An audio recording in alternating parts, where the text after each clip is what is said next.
Hola, soy Javier González de la Torre y ayudo a dueños de empresa, presidentes de empresas, directores generales, consejos de administración a liberar el efectivo y la liquidez atrapada dentro del ciclo operativo de la empresa.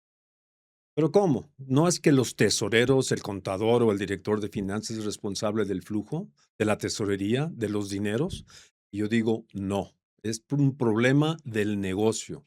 ¿Y quién es el responsable del negocio? El consejo de administración o el presidente de la empresa. He aquí donde cuando me invitan a participar en consejos de administración como consejero profesional independiente, lo primero que empiezo a notar es que analicen el estado de resultados que todo el mundo conoce con mucho detalle. ¿Cuánto se vendió del producto A? ¿Cuánto se vendió del producto C? 10% arriba del presupuesto, 4% del mismo periodo año anterior. El gasto de tal centro de costos se gastó 1,000 pesos de más o 10% menos que la vez pasada. ¿Y qué resulta? Pues nada más que dicen, hay que o correr al director de comercial o hay que regañar al director de producción porque el costo subió 10%. Pero nadie se pregunta cómo afectó el flujo esas diferencias. Y yo lo que empiezo a exigir como consejero profesional independiente es que antes de revisar el estado de resultados, es revisar el flujo de efectivo. Primero, histórico, de dónde viene, dónde generó el flujo, cómo se aplicó, a dónde se está yendo el dinero. Y luego, oye, y en 13 semanas, ¿cuál es el pronóstico del flujo? Normalmente el dueño de empresa llega todas las mañanas preguntando cuánto dinero hay en la cuenta de cheques, con cuánto dinero amanecimos. Y cuando se va en la tarde, cuánto dinero quedó en la cuenta de cheques en lugar de preguntar dónde está atrapado el dinero y cómo puedo liberar más el dinero. Entonces vamos a tener que transformar el ciclo operativo de la empresa para liberar esa liquidez atrapada. Y les vamos a dar ejemplos, KPIs para el Consejo de Administración que seguir en este webinar ejecutivo, en esta plática que es exclusivamente para ejecutivos de alto nivel. La primera pregunta que hago, y para que se queden pensando, es, ¿conocen alguna empresa que venda bien, tiene utilidades, pero nunca paga a tiempo a los proveedores? ¿O paga tarde la nómina? ¿O le cuesta mucho trabajo pagar los impuestos? Seguramente conocemos a algunos, si es que no es nuestra propia empresa. Yo quisiera empezar a armar acuerdos con ustedes para ir viendo semántica. La semántica tiene mucho que ver. Por ejemplo, el crecimiento y la liquidez no van de la mano. Todo el mundo piensa que vamos a crecer, voy a tener más dinero en la bolsa y voy a ganar más y voy a poder gastar más. Y resulta que vender más hay que invertir. ¿En qué se invierte? Bueno, hay dos razones por qué se crecen las ventas. Una, porque el mismo producto está vendiendo más porque el área de mercadotecnia está promocionando bien, o estoy lanzando un nuevo producto al mercado que identifique que hay una gran necesidad. ¿Qué se tiene que hacer? Pues se tiene que producir más primero para poder vender más. Entonces, el primer paso es que compras, empieza a comprar más. Si es un producto ya existente, va a comprar más y va a tratar de negociar con el proveedor un descuento por mayor volumen, que eso es lógico y así deberá de hacer. Pero normalmente dice, a ver, yo te compro para 1,000 unidades, el siguiente descuento es con 3,000 unidades y vamos a vender 500 unidades más, o sea, vamos a vender 1,500. Ah, bueno, te compro el lote de 3,000 para que me hagas ese descuento por volumen. Entonces ya compramos el equivalente de materia prima para 3,000 unidades. Y resulta que ventas se comprometió a subir el 50% de las ventas, no el 200%. Entonces, compra 3,000 y producción necesita hacer lotes para bajar el costo de 2,000 unidades. Pero regresamos, ventas dijo que voy a vender ya no 1,000, sino 1,500. Entonces, producción produce 2,000 y compras tiene para 3,000 unidades. Desde ahí ya empieza el flujo a salir. Y obviamente, si yo quiero vender más, ventas a veces dice, oye, cliente, te voy a dar un descuento porque me vas a comprar más. Te estoy pasando eso. O te voy a dar más crédito. En lugar de darte 60 días, te voy a dar 90 días. Y eso nunca se preguntan cómo afecta el flujo. Todas estas decisiones que estamos viendo implica que el crecimiento no está generando liquidez, todo lo contrario, está saliendo dinero de la caja. Entonces, vender más no garantiza más efectivo. El crecer sin control consume mucho dinero de caja. 2, hay muchas semánticas en finanzas y nos enseñan en las clases de finanzas, los que tienen maestrías, diplomados o cursos de finanzas, de rentabilidad. Pero recordemos que la rentabilidad y la liquidez son dos realidades diferentes. Siempre dicen el EBITDA. No sé por qué me sorprende mucho que en las juntas de consejo asumen que el EBITDA es igual a flujo. El EBITDA es la utilidad operacional y no incluye ni intereses, ni impuestos, ni la depreciación, ni la amortización. Entonces dicen, es flujo efectivo. Ya aumentó mi EBITDA, que sí que tengo más dinero en caja. No, el EBITDA pudo haber aumentado porque aumenté las ventas con más días de crédito, porque bajé el costo de producción, porque produje mucho más y tuve que contratar más gente para la producción. Y el EBITDA no necesariamente paga la nómina, porque no es flujo. Margen operativo. Oye, hay que tener un margen operativo. Sí, sí hay que tener un margen operativo, pero eso no va a pagar los proveedores, porque nuevamente, si yo consumo mucha cantidad de materia prima, yo lo tengo que pagar a los 30 días que me da las condiciones de pago el proveedor. Y si compro más de lo que voy a vender, ya dejé dinero atorado en inventarios. Y la utilidad contable, y siempre medimos al director general utilidad antes de impuestos, porque él no es fiscalista y no es responsable del impuesto, pues resulta que eso hay que pagar impuestos y no hay un plan de optimizar los impuestos. Y no estoy hablando de hacer cosas malas, sino dentro de la ley, la optimización de impuestos. Entonces, desafortunadamente el efectivo no tiene fórmulas, no hay teoría. O se tiene el efectivo o no se tiene el efectivo. Todo lo demás son fórmulas y teorías. Entonces, ¿qué sucede? Normalmente, el lunes por la mañana al director de finanzas le hablan diciendo, oye, no tenemos dinero para pagar proveedores, impuestos y nómina que se acerca este viernes. Y la crisis no empezó ese lunes en la mañana cuando llegó el director de finanzas. ¿Cuándo empieza? Empiezan con los destructores silenciosos de la operación. Y me voy a meter más en detalle en cada uno de los diferentes ejemplos de empresas reales de qué es lo que sucede. Y voy a empezar no por ventas, que es todo el mundo donde se mete, sino por compras. Compras es el primer factor que hace que voy a tener que comprar. Y tengo dos maneras de comprarle al proveedor. Uno, diciendo a mayor volumen me das descuentos, o si te hago un pronto pago, me das descuento. En ambos casos, el flujo se ve efectivo. Y le preguntamos al comprador, oye, ¿tú sabes cómo afecta esta decisión que estás tratando de negociar con el proveedor al flujo de efectivo? Dice, no, pero sí sé que va a bajar el costo del producto, porque yo a mayor volumen bajo el costo unitario y el costo. Y a mí me dicen que yo debo de bajar el costo de la empresa. Y resulta que no le importa si hay o no dinero en la empresa. Entonces, hay decisiones que inmovilizan efectivo al hacer en el área de compras. Luego, compras hace una cosa muy interesante, negocia con el proveedor. Oye, si te compro X, me das el 10%, si te compro Y, me das el 15%, y si te compro Z, me das el 20%. Y el proveedor normalmente dice, sí, a esos nuevos volúmenes, con mucho gusto te doy mayor descuento. Y empieza a comprar al volumen X y le están dando el 10% de descuento. Pasa el tiempo, ventas logra su venta, empieza a aumentar y el volumen empieza a comprar. ¿Y quién se acuerda del acuerdo que hizo el comprador con ese proveedor de que a mayor volumen, mayor descuento? Se lo olvida porque hay rotación de personal, porque hay muchos productos y hay muchos proveedores. Hay empresas que tienen más de 400 proveedores o tienen más de 1000 SKUs. Entonces resulta que ya llegaron al volumen y nadie le pidió el descuento por más compras. O el volumen Z, que ya debía tener el 15 o 20% de descuento y nadie se acuerda hasta que alguien no revise esos contratos. Nosotros en nuestra experiencia procuramos pedir todos los contratos que tienen alguna asignación de volumen para determinar si se están cumpliendo esos volúmenes o si tenemos derecho a mayor descuento.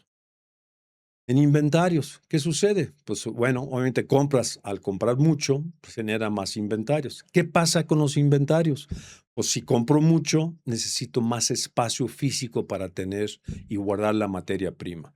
Y en ocasiones, eso lo que sucede es que necesitamos rentar más espacio o contratar más personal para controlar ese inventario, porque hay que hacer inventarios idealmente cíclicos, no nomás una vez al año. Y también como producción quiere hacer lotes más grandes para bajar el coste, porque el nombre del juego del director general es bajar costos para tener mayor margen. ¿Qué sucede? Los lotes son más grandes de lo que puede vender ventas y también necesito más espacio para guardar ese inventario excedente de la venta del mes.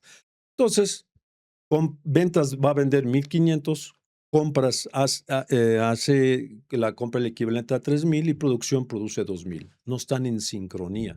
Cada quien está buscando la optimización del costo. Y eso no está mal. Cada quien tomó una decisión inteligente porque no lo están haciendo de mala fe. Lo están haciendo porque el orden es bajar costos. Pero cuando le pregunto al director de producción o le pregunto al de compras, ¿y cómo afectó el flujo eso? Pues bajó el costo. Luego nos vamos ya con ventas. Ventas ya ve que tiene mucho inventario y obviamente hay una presión de vender ese excedente de inventario. ¿Y qué va a hacer ventas? Pues doy descuentos por volumen o, peor aún, doy más plazos. Oye, cliente, si te doy más, me compras más y te doy un plazo de 90 días en lugar de 30 que tengo contigo. Y el cliente va a decir, me parece perfecto, y compra mucho más. Entonces empiezan a desbalancearse todas las actividades y le pregunto al director de ventas, ¿y cómo afectó el flujo eso? No tengo ni idea. Yo lo que sé es que vendí más porque a mí me pagan mi comisión sobre vender más. El de compras, a mí me dan mi bono por bajar costos. El de producción, a mí me dan mis bonos por bajar costos, pero nadie sabe ni cómo calcular el efecto del flujo de efectivo. Y una de las cosas que hacemos precisamente es enseñarle al director de finanzas, al director de producción, al director de compras y al director de ventas cómo se afecta el flujo en todas estas decisiones. La caja desaparece aunque todos hayan hecho de buena fe las situaciones.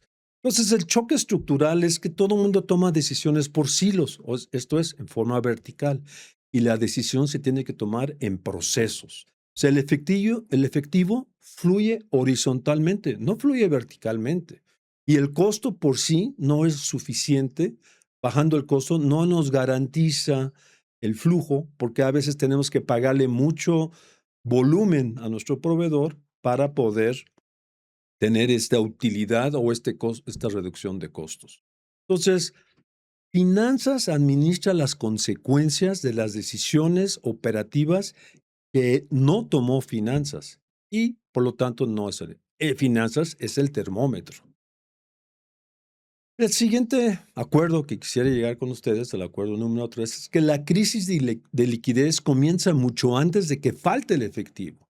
En el ejemplo anterior estamos viendo que tal vez ventas por tener que vender más, pues empieza a dar mayores plazos o da descuentos por pronto pago o da y empieza a dar concesiones que no se pregunta cómo afecta el flujo de la empresa esto. Ni se sienta con el director de finanzas a decir, oye, voy a tomar esto, ¿cómo te va a afectar en tu flujo para pago de nóminas, proveedores, impuestos o las inversiones futuros que queremos hacer en capital? Y compras, aprovecha los descuentos por volumen y ya hicimos que inclusive llegan a hacer contratos que nadie lee y nadie sabe más que ese comprador y tal vez el director general, pero nadie se acuerda que cuando pasa el volumen no hay una luz roja o una luz verde que digan pide más descuento. El proveedor no lo va a dar en automático si no se lo pedimos. Y producción, como ya dijimos, empieza a aumentar los lotes de inventarios porque los lotes son más grandes y empieza. ¿Y qué sucede? Hay que rentar espacio en el almacén, hay que contratar más personal para controlar eso, hay que contratar vigilancia para que nos cuiden el inventario de más. Eso sí, suena que tenemos mucho capital de trabajo, pero no tenemos efectivo. Entonces, la crisis comienza cuando las operaciones o las opciones desaparecen. El siguiente acuerdo, acuerdo número 4. Es que el flujo de caja, por lo tanto, no es exclusivo del área de finanzas, es de todas las áreas. Finanzas administra las consecuencias de todas las áreas, de las ventas que toma, las decisiones que toma ventas, de las decisiones que toma compras, de las decisiones que toma el área de operaciones. Todos, sin excepción, están afectando el flujo, Pero su meta, su KPI, inclusive lo revisan eso en el consejo de administración, es bajar costos. Y con eso le dan aplausos, no importando que haya afectado el flujo. Y aquí es donde tenemos que buscar el dinero como acuerdo número 5. Buscar el dinero, en lugar de buscarlo afuera con bancos, financieras o mismos socios de la empresa, hay que buscar el efectivo que está atrapado en el negocio. ¿Dónde está atrapado? En cuentas por cobrar, en inventarios y en cuentas por pagar. Vamos a dar el siguiente ejemplo. Si una empresa factura 1,000 millones de pesos al día, esto implica que factura 2.7 millones de pesos diarios.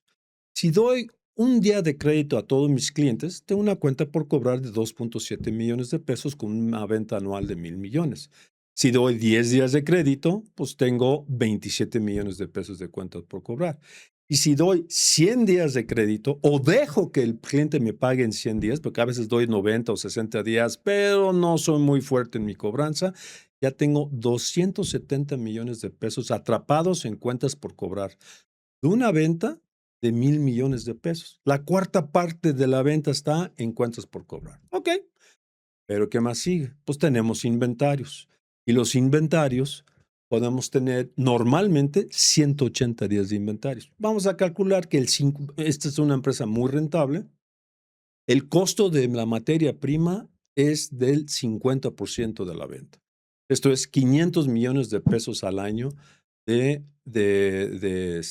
costo de venta sobre los 1,000 millones. Gana otros 250 millones de pesos. Suena bien, 50% de margen, una utilidad operativa de 250 millones, perfecto. Nada más que tengo 6 meses de inventario. ¿Eso qué implica? Que tengo 250 millones de pesos atrapados en inventario. Entonces, tengo 270 millones de pesos en cuentas por cobrar y 250 millones de pesos en inventarios, que nos suman 520 millones de pesos de todas las ventas de la empresa atrapado en 2 rubros. Mi proveedor me da 30 días. Perfecto. Mi proveedor me da 30 días, implica que sobre estos mismos 250 millones de pesos tengo una cuenta por pagar de 100 millones de pesos más o menos. Entonces resulta que al final de cuentas estoy financiando la operación con 400 y tantos millones de pesos. ¿Cuál es el factor clave de todo esto? Que el tiempo es el factor clave. Y vamos a medir el tiempo. Si los 1,000 millones, si cada día representa en ventas 2.7 millones de pesos, si yo bajo mis cuentas por cobrar en el ejemplo anterior, en 10 días ya liberé 27 millones de pesos. No recorté gente, no recorté gastos, porque eso sí, en la junta de consejo, ¿por qué se gastó el director de comercial 10,000 pesos en una comida con un cliente? Tomaron mucho seguramente, tomaron vinos caros. Pero aquí, en una decisión nada más de cuentas por cobrar, liberaron 27 millones de pesos. Asimismo, en inventarios, en lugar de tener 180 días de inventario, con que le baje 10 días a los inventarios, no estamos hablando de mucho, estamos liberando 25 millones de pesos, 13 millones de pesos de flujo. Ya sumaron 40 millones ahí. Y si le digo a mi proveedor, oye, dame 10 días más, ya entienden cómo va la cosa. Empezamos a liberar efectivo y no hemos corrido gente. Es más, lo más seguro es que podemos contratar más gente para que nos pueda hacer mejor planeación financiera, mejor forecast, mejor análisis de mercado, no de gastos. Gastos no es el rubro importante en este caso. Entonces, no se vendió más, no corrimos a gente, no restringimos gastos y al contrario invertimos en capacitación, invertimos en estudios de mercado, invertimos en tecnología. Las matemáticas del capital trabajo hace todo el sentido. Entonces, el verdadero enemigo del flujo de caja, insisto, no es el mercado, es el tiempo.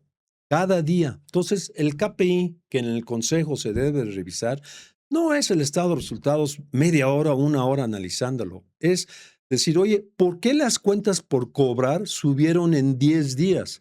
Ahí se me fueron 27 millones de pesos de liquidez. Oye, ¿por qué el inventario subió en 10 días? Pues ahí se me fueron 13 millones de pesos de liquidez. Oye, ¿por qué las cuentas por pagar bajaron? Es que consiguió un descuento por pronto pago. Entonces estamos pagándole al proveedor antes. Pues ahí se me fueron más millones de pesos en cuentas por pagar.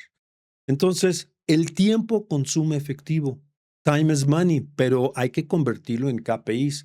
Y el KPI principal es el ciclo operativo. Siendo el ciclo operativo la suma de cuentas por cobrar más inventarios menos cuentas por pagar. Nada más estamos hablando de esto. Todavía no hemos hablado de capital. Nada más estamos hablando del ciclo operativo. Un detalle, una cosa curiosa, es de acuerdo al colegio del American International Association de CPAs, las empresas que cotizan en bolsa en Estados Unidos, entre el 0.8 y 1.5% de las cuentas por pagar a proveedores son pagos duplicados. Eso no implica de la cuenta por pagar en valores, sino del número de documentos que se encuentran. No se vuelve tan importante como para hacer anotación en los estados financieros, los auditores, pero sí afecta el flujo. Y eso implica que hay un problema de control. ¿Por qué puede existir ese problema? Pues porque no hay lo que se llama el three-way match. Yo hago una orden de compra por 1,000, el proveedor me entrega, le doy un anticipo por el equivalente de 500, el proveedor me entrega 800 con la factura de 1,000 y le pago los 1,000 porque cuentas por pagar recibió una factura de 1,000 y sabe que tiene que pagar a 30 días. Ya desde ahí hay un problema de conciliación entre las áreas. No voy a ahondar mucho en esto, pero el tema de cuentas por pagar duplicados existe hasta en las empresas que cotizan en bolsa en Estados Unidos. Por lo tanto, como un acuerdo muy importante, si queremos transformar el flujo de caja, tenemos que transformar el ciclo operativo. El ciclo operativo, desde el punto de vista de cómo funciona, es el efectivo, va a compras, compras inventario, inventario pasa a ventas, el cliente nos tiene que pagar. Iniciamos que cada día adicional financiado es millones de pesos involucrados en ese día. Si el consejo de administración o el director general no revisa literalmente cada semana, nada más ese KPI, no estamos hablando de los otros KPIs. Los otros KPIs se manejan, como dicen, solo. Las ventas contra presupuesto, el margen de utilidad, los gastos, porque hay un presupuesto o debería de haber un presupuesto controlado. No, los días de cuentas por cobrar. Si sube, es alerta. Si sube el inventario, es alerta. Si baja las cuentas por pagar en días, es alerta. Y este tiempo es lo que tenemos que concientizar en las juntas de consejo, que para mi sorpresa nunca tocan ese tema hasta que por lo menos cuando me invitan y pasan varias juntas antes de que empiecen a platicar de esto. Y la conversación cambia radicalmente cuando vemos que empezamos a hablar del flujo histórico, cómo se aplicó, del flujo futuro, cómo vemos las proyecciones a 13 semanas, que ahorita platicaremos de eso, y de estos KPIs. La conversación cambia radicalmente, las decisiones cambian radicalmente y ahí empezamos a ver dónde está el flujo atrapado. Ahora, ¿qué resulta? Cuando veo que una empresa tiene un crédito revolvente por mucho tiempo, quiere decir que está financiando una ineficiencia de la empresa. Y el banco, pues sí, está bien si hay una ineficiencia, si temporalmente pido el crédito, está bien, pero tengo que arreglar e identificar esa ineficiencia. Pero si lo mantengo, porque digo, ya el banco me prestó, ya tapé el hueco de la ineficiencia va a seguir creciendo. Y el banco no debe de financiar, o los socios no deben de financiar una eficiencia. Ese es el primer punto que hay que buscar, cómo llenar este flujo como en una tina que no esté quebrada. Y aquí podemos ver en una imagen que estamos llenando, ventas está haciendo todo el esfuerzo, cobranza está haciendo todo el esfuerzo tal vez, pero el proceso está llevando a que el dinero se quede atrapado en inventarios o en cuentas por cobrar y en O. Y platicaremos, hay varios problemas en esta situación. Es una falsa ilusión del crédito. El crédito revolvente sí se debe de tener, pero es para pagar momentos extraordinarios, una convención, el aguinaldo, el reparto de utilidades, y es temporal y no debe durar más de 30 días. Se debe de estar ya corrigiendo.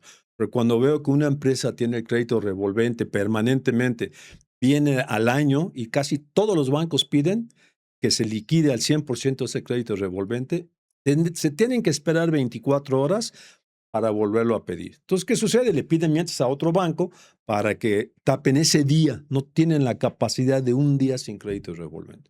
Ahí es cuando identifico que la empresa tiene un problema severo en sus procesos. Por lo tanto, como un acuerdo importante, si podemos anticipar el flujo, yo hablo de 13 semanas en particular y luego hago énfasis del por qué 13 y no más o menos, nos da tiempo suficiente de ver dónde está el problema. Yo les pregunto, si hoy sabemos si en la semana 8 vamos a tener problemas de flujo o no. Y el 97% de los empresarios me contestan, no lo sé. Y eso es grave, cuando dicen, no lo sé. Yo creo que sí tengo dinero, pero la creencia no es una estrategia. La esperanza no es una estrategia. Hay que estar bien fundamentado en hacer las proyecciones. Hay que revisar el pasado constantemente, el estado de flujo de efectivo, que los auditores son muy buenos en elaborar en su informe anual, pero ningún consejero lo revise con detalle, ya no digamos anualmente. Semanalmente, mensualmente, semestralmente. Se debe de revisar literalmente, por lo menos el histórico mensualmente, y cada semana hacer proyecciones de 13 semanas para ver dónde voy a tener el hueco, porque tengo convenciones, tengo aguinaldos, tengo PTU, tengo un gasto de una inversión de maquinaria que mientras que consigo el crédito a través de un arrendamiento financiero o un arrendamiento puro, tengo que dar el enganche. Y sí, son momentos que son válidos tener un crédito. El crédito no es malo. Lo malo es cuando es para financiar ineficiencias, no para crecer la operación. Entonces, una empresa que puede identificar un problema con 8 o 13 semanas antes es una empresa que no va a tener una crisis fácilmente porque cada vez tiene más opciones. Si el ejemplo que puse, que el lunes en la mañana le dicen al director de finanzas, oye, ¿qué crees? Esta semana tenemos que pagar impuestos, proveedores y una serie de cosas, y no hay dinero, no hay opciones que hacer, más que pedirle tal vez a la tarjeta de crédito que te va a cobrar 99.9% de tasa de interés sin hacer preguntas. Y ya se acabó toda la utilidad por esa decisión que está fuera de práctica y lo agarró sorpresivamente el lunes en la mañana al director de finanzas. Entonces, 8 semanas, las primeras 4 semanas es relativamente fácil pronosticar, aunque muchas empresas no pueden pronosticar una semana. Conozco empresas he conocido empresas que una semana antes de la quincena dejan de pagar todo porque no saben si les va a alcanzar para pagar la nómina. Y tienen utilidades y las ventas están creciendo, pero tienen que pagar todo porque se han quedado con días de que no le llegan a pagar a la nómina a tiempo. Los empleados se molestan, obviamente, porque ellos viven al día. Entonces, pagarles unas horas después, inclusive, ya hay molestia en el medio ambiente empresarial. Entonces, el poder revisar, y esta empresa que les comento, tenía una deuda de $1.500.000, facturaba $30 millones, pero no sabía si tenía para la nómina. Después de año y medio de estar metidos en los procesos, no solo ya no tenía deuda, no solo ya podía saber con anticipación si tenía o no para la nómina, sino tenía en su caja $2 millones en efectivo. Y ya no sabía el dueño qué hacer con esos $2 millones.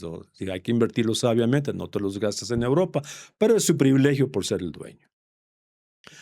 Entonces, el paradigma más importante es la visibilidad del flujo de efectivo a 13 semanas. El presupuesto de ventas lo sabemos todos, sabemos cuánto vamos a vender los próximos 2-3 meses y esperamos tener una utilidad de Y en estos mismos 2-3 meses. Pero nadie me puede contestar normalmente cuál es el flujo dentro de 2-3 meses. Y ahí el reto del consejo de administración, del presidente de la empresa, del director general y obvio del mismo director de finanzas. ¿Y por qué no lo hace el director de finanzas? Pues porque precisamente nadie le está pidiendo ese KPI. Entonces, basados en estos 8 acuerdos, ¿el flujo de caja es realmente un problema exclusivo de finanzas? Claro que no. Es de la organización en todos sus procesos, es del consejo de administración, es del presidente o dueño de la empresa. Entonces, si el problema está en el negocio, por ende la solución también está en el negocio. Entonces, en lugar de estar preguntando, como presidente que conozco, que decía todas las mañanas cuánto dinero tengo en la chequera y cuando se iba en la tarde cuánto dinero tengo en la chequera, es preguntarse todos los días dónde está atrapado nuestro efectivo, ¿Dónde está el dinero? ¿Dónde puedo generar más efectivo sin correr a gente, sin recortar gastos y sin poner en riesgo la tecnología que nos va a permitir crecer más? Porque sabemos que el día de hoy la tecnología es clave y mucha gente no invierte en tecnología porque no tiene dinero, no es que no tenga utilidades. Entonces, como lo más importante que tenemos que saber es que la anticipación crea opciones. Entonces, la crisis comienza cuando no hay opciones. Tasas de interés muy altas, todo el mundo corriendo, quedamos mal con el proveedor nos va a subir el precio porque es alto riesgo, no importando que tengamos un EBITDA a todo dar. Entonces, si las decisiones que atrapan el efectivo ocurren en el negocio, la solución definitiva pertenece al negocio, a la alta dirección, al consejo de administración. Entonces, insisto, si durante años hemos preguntado cuánto efectivo tenemos que preguntar dónde está atrapado nuestro dinero. Y la mejor crisis financiera, con esto quiero cerrar, es la que nunca ocurre.